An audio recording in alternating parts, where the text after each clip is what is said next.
7-year-old's bedroom be equal parts Legos and luxury? Challenge accepted.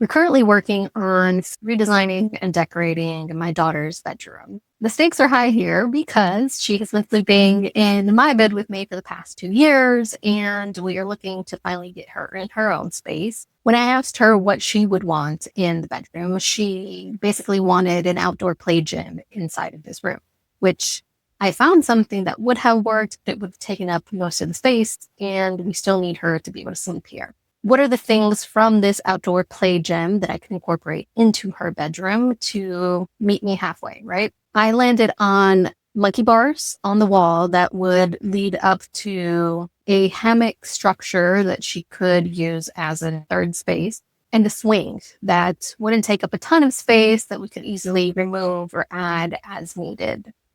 I think it's a good compromise. You want to strike a balance between something that is juvenile, literally designed for kids, super bright colors, not chic, not sophisticated. We really want to bring that into a more elevated space. And by incorporating this amazing wallpaper that I found that is really colorful, has a ton of really bright colors, but also has muted backdrop colors, and is something that she enjoys. She enjoys birds. She enjoys animals. She enjoys nature. So this is a good kind of graphic representation of that. And I think it does look really chic. The other thing that I really wanted to consider was, if she is playing in this room, doing like rough activities like climbing and swinging and all of this, I wanted to make sure she had something that might break her fall. Everything in plan is really put on this side, this half of the room, to kind of break her fall with the bed if she were ever to fall off while she's climbing this mat or swinging or anything.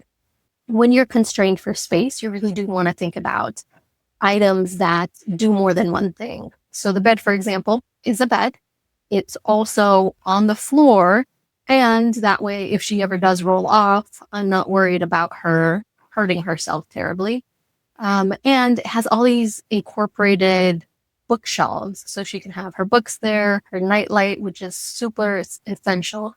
She constantly keeps saying she doesn't want to sleep on her own because she's scared of the dark. So you have to consider these things, right? What am I going to put in here that will make this transition easier for her? We found this cute little penguin light up lamp that she loves. So that might be one more reason for her to want to be in that room at night. The bed itself has these grommets that facilitate putting a lamp within the bookshelves areas. And then talking about double duty, we have this IKEA table that can go into her little art nook. She's super creative, loves drawing, loves coloring, loves making things. The table itself acts as a table, but when you remove the lid, you can then put in, all her stuffies or any other puzzles, toys, things like that we can organize in a better fashion. When thinking about your own kid and how you're going to design for them, you really want to think about the design vocabulary. A huge proponent for creating the words that are going to be your guiding principles within your design. There's going to be a ton of decisions you have to make, and you really want to keep going back to the things that are most important. So my daughter, for example, is creative, is energetic, funny. She likes bright colors. She likes nature. She likes super soft things. And there are also a few problems that I wanted to make sure I solve. I want her to feel comfortable in that room and to want to be in that room so that she can transition to sleeping on her own. So really, I want to make it something that she's going to think is amazing, so she doesn't fight me on it. And I want it to be safe, but I also want it to be adventurous. She is a very adventurous child. She's always taking risks, always trying new things. And I really want to also capture that part of her personality. Okay, so all of this being said, let's look at the finishes. Let's look at all the selections that I chose for the specific room.